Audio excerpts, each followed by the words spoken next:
Hey, good morning and good evening to the evening study. If we haven't met before, my name's Megan Granaghan. My family has been at Trinity for a little over 7 years. It's wild and crazy at our house. We've got 3 boys, and so, yeah, there's that. We are studying Matthew 5, 21 through 30 today. And so just to kind of get it at the front of our minds, let me read this the passage first, and then we'll start talking. Okay.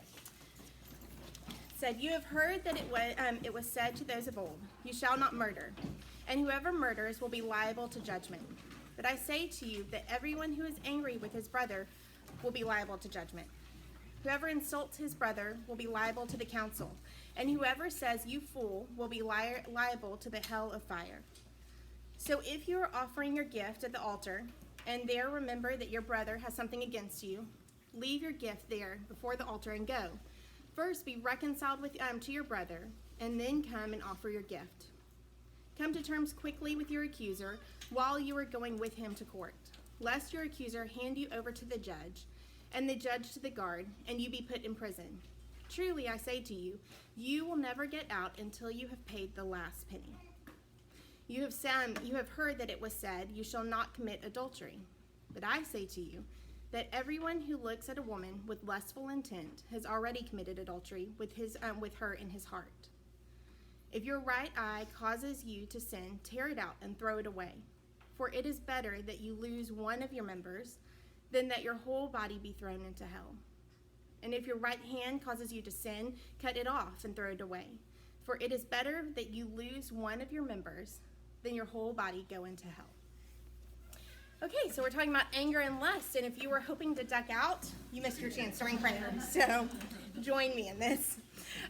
Okay, so if you, as you were reading and as you've been reading the Sermon on the Mount, this kind of passage where we're talking about like the different commandments, if that feels really heavy for you or unobtainable for you or just kind of confusing even, you're not alone. Me too. I love this saying that I found. It just was an ancient saying. It was in John Pennington's commentary. I looked, could not find who actually said it, but it summarizes what we're going to talk about, saying that Christ's commandment contains the law, but the law does not contain Christ's commandments. Therefore, whoever fulfills the commandments of Christ implicitly fulfills the commandments of the law. And I just kind of liked how it's kind of that, like a rectangle is a square or a square is a rectangle kind of deal, whatever it is. So we know that the Old Testament law served a couple of different purposes. It was the Jewish people's way of being able to commune with God. It was how God wanted to have a relationship with his people, right? And so he gave them the law and the commandments. It also served as a measuring stick, even now, I think, for us, to show us exactly how inept, how inadequate we were at coming to God with righteousness ourselves. That we cannot keep up, we cannot fulfill the law, right? And so we look at the Israelites over hundreds and hundreds of years, and we show them trying to uphold the commandments and the laws. But we also see people forgetting, almost immediately sometimes.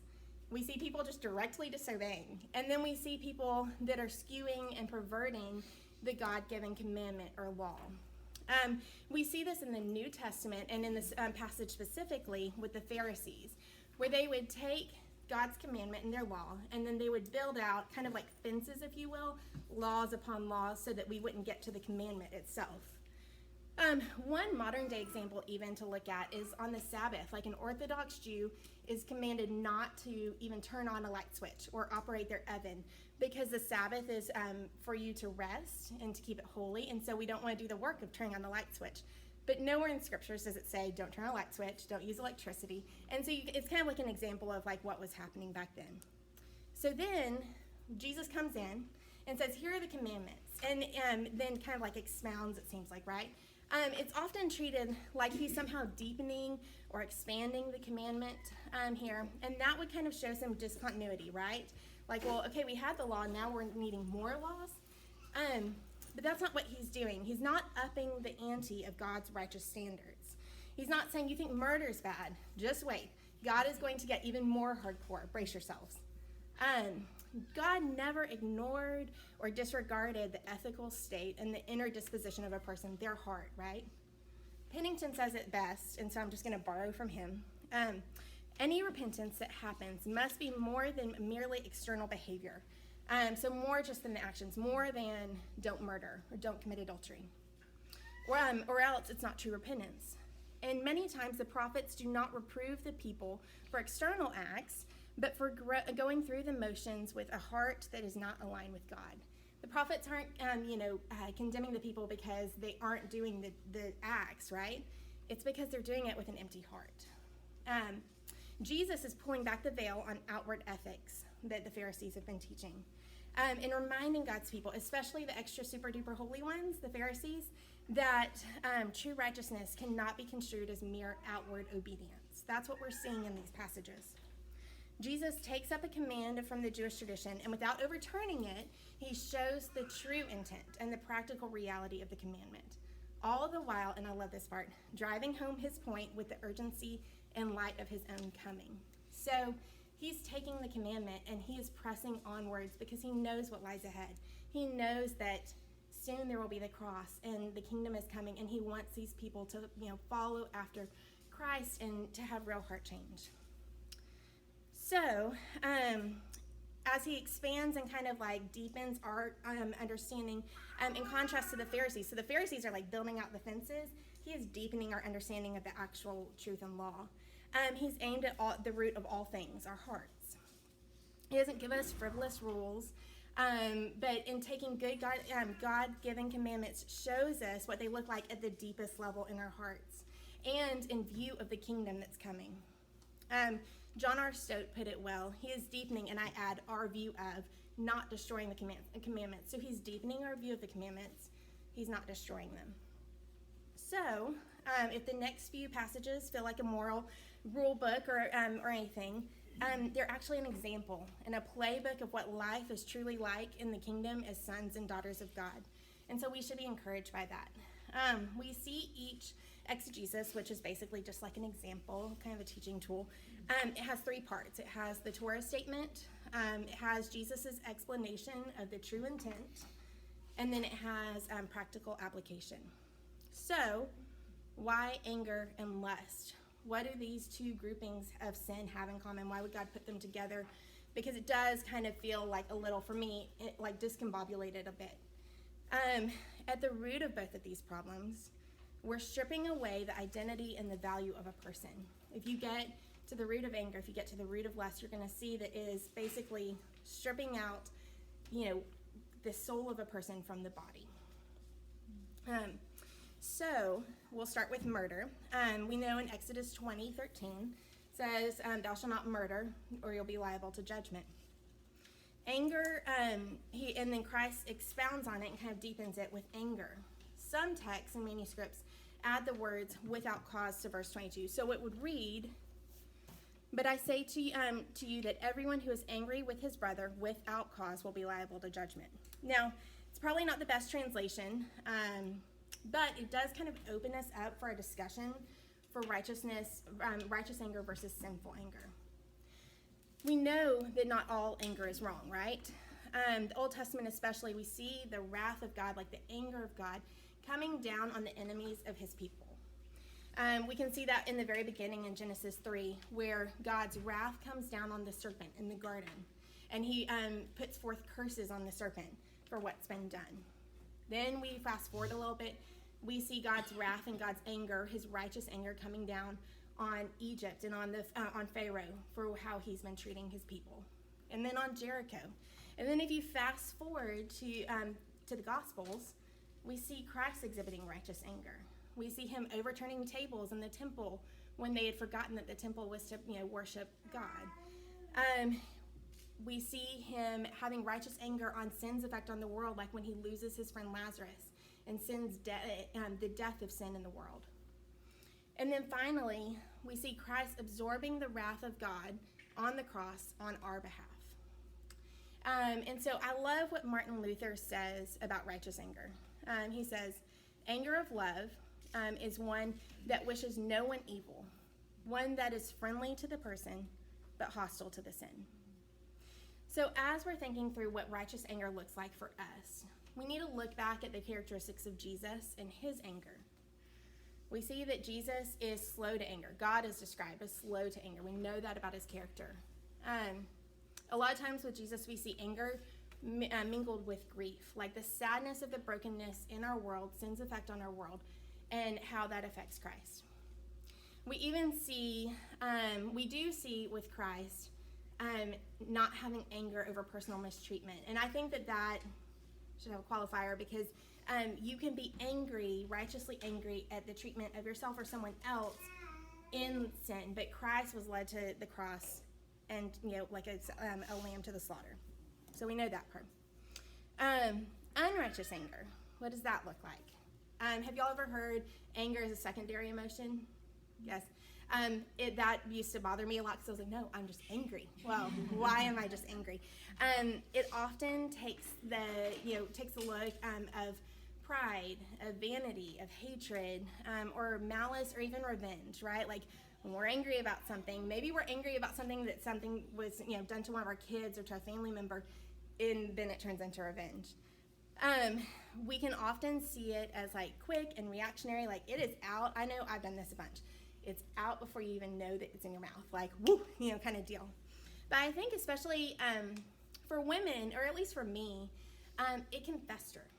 And so I think of it kind of like this. Have y'all ever seen or read The Lord of the Rings? We're going to go nerdy for a second. Yes, Lord of the Rings. Okay, so you know Gollum and his precious, yes? So Gollum was originally Smeagol, and Smeagol was like a hobbit-like character. He looked normal, like he participated in all those things. And one day he happens across the ring, and it's the ring that controls all the other rings in, the land of Lord of the Rings, if you will. And it quickly consumes him. The ring is so much so that he's no longer Smeagol. You can't recognize him. He loses his identity. He loses his name even. And the next thing we see is Gollum. And that's, kind of who we know in the stories. And Gollum is wasted away. He's unkempt and he's uncared for. You can see his ribs. He's sallow. He's got greasy, like real stringy hair and stuff in the movies, because he has one purpose, and it's his ring, his precious. And he's got to, that was a good impression. It was not intentional. Anyway, I should be worried about that. But his precious. And that's what sinful anger does. Kind of comes into our life unassuming. Maybe it comes in as righteous anger. Maybe we're angry about that mistreatment of our kid or of our friend and everything. But then it settles in, and we allow it to. And it begins to consume us, and we nurture it. And we pet it and stroke it, because that's what our sinful desire wants us to do. And all of a sudden, we wake up one day and we're Gollum. We have this like growing force in us, and we don't know how it took root and how it's gotten so deep. And so, as Christ continues on about anger, he talks about angry speech. We have a couple of different words that he speaks about. The first one would be raka. And so we know raka is to insult more a person's intelligence. It would be like us saying like, oh my gosh, you're such an idiot, like you're so stupid, that kind of thing. It insults its brain more than its heart. And then the second, our ESV translation I think says fool, but it's more. It's the root word in which we get our words moron or sophomore, wise fool, right? It's more aimed at the contempt for a person's heart or their character. And so it's towards that contempt and that desecration of someone's heart that Jesus kind of seems to get really riled up here, right? He says, Jesus says that showing that contempt towards that, calling them the fool, will put someone to be the subject of the hell of fire. And the hell of fire is actually referencing Gehenna. Gehenna was a smoldering dump outside the walls of Jerusalem. It was where all of the city's refuge went. In some of the articles I read, it even talked about child sacrifice, bodies being dumped into Gehenna, but the smoldering never went out, and it stank. It was not where you wanted to be. And in this day and time, they would also kind of allude to it as a hell, it was a good example of a hell. And so Jesus is saying that so too are we liable if we degrade a person like that, if we strip their value away like that. Jesus is getting to the heart that we should treat no one, young or old, weak in mind or weak in body, as though they have no value. No person on this earth is good for nothing or lacking in value, because God valued us enough that he gave his only son for us, even while we were still sinners. We had nothing to bring to him, for justification or for the fact that we mattered enough for him to give his son, and he did. And so that's why Christ gets so riled up in this passage, because we are so worth value that don't you dare strip that value of one of his image bearers. So angry, let's see, Stott says it well. Anger and insult are ugly symptoms of a desire to get rid of someone who stands in our way. Our thoughts, looks, and words all indicate that, as we sometimes dare to say, we wish he were dead. Such an evil wish is a breach of the sixth commandment, and it renders the guilty person liable to the very penalties to which murderers expose themselves. Not in each case literally in a human law of court, because no court can charge a person for being angry, but before the bar of God. And I just really liked kind of that quote. So, sin is universal. We're all probably sweating a little bit because we've all probably at least said fool, if not a whole lot worse. I know I have.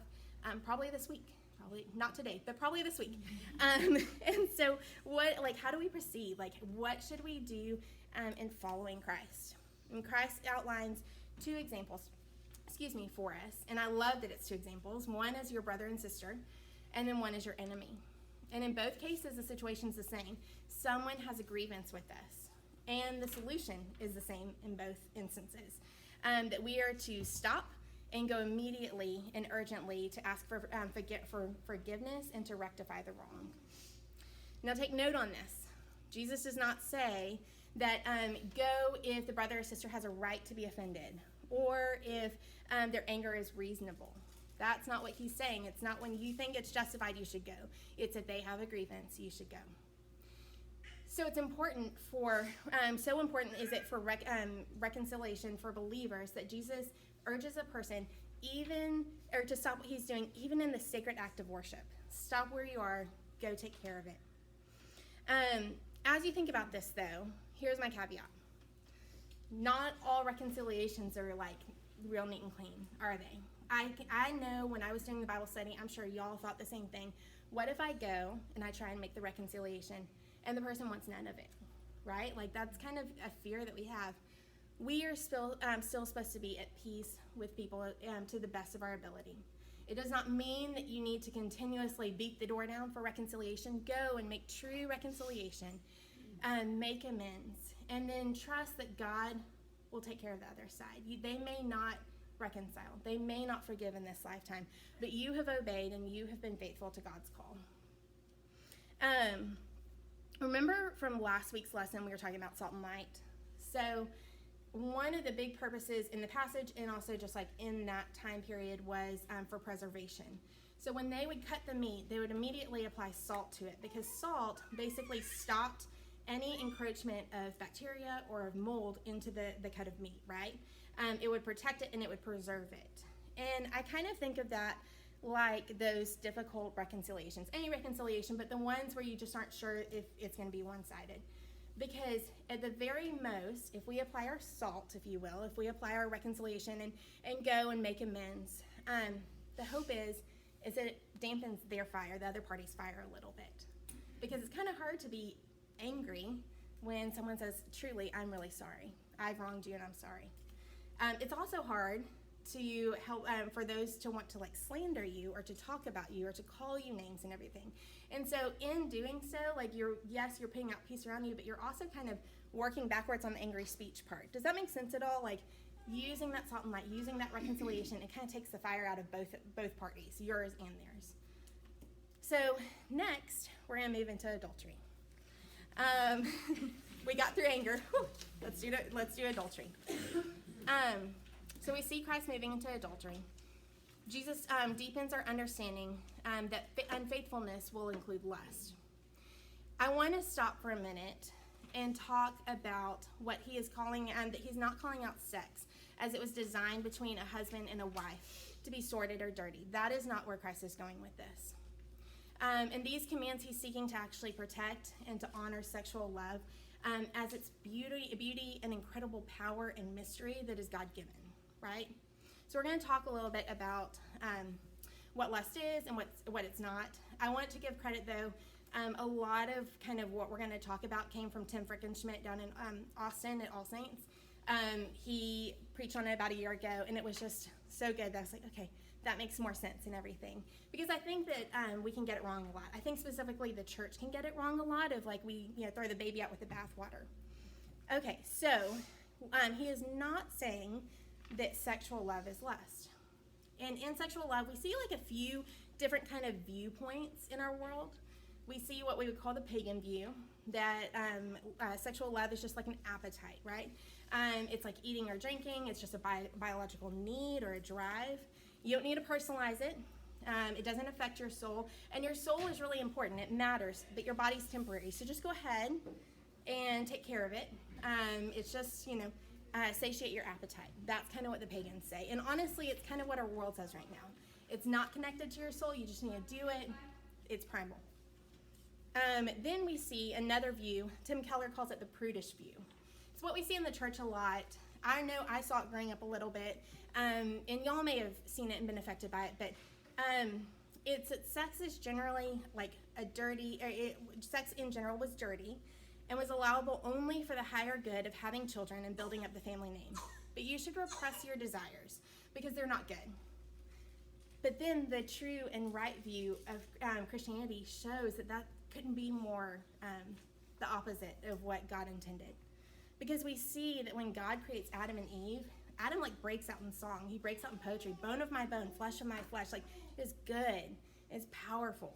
And that sexual love is just, it's a sign, a true and participatory sign of a taste of who God is and what he's like and how he loves. Sexual love shows the beauty and the strength and the mystery created by God. It's a unitive act of souls and bodies becoming one. This whole time we've been talking about disunity, and this is a unitive act. Hebrew boys, so much so, like, do we know about this? But like the Song of Solomon, did y'all know Hebrew boys could not read it before they were bar mitzvahed? I didn't know that, but like if you go back and read Song of Solomon, it makes a lot of sense.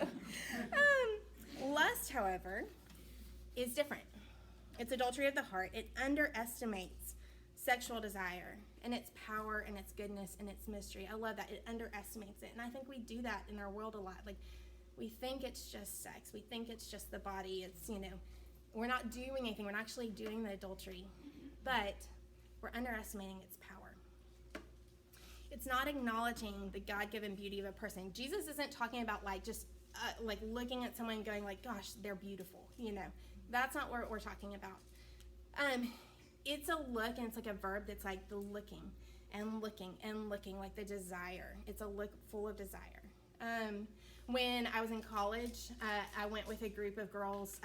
It was a school trip to Italy and Paris and everything. And so it was all interior design and fashion design girls. So we're dressed in the nines, and we're just beat bopping around. It's like little Baylor girls and stuff.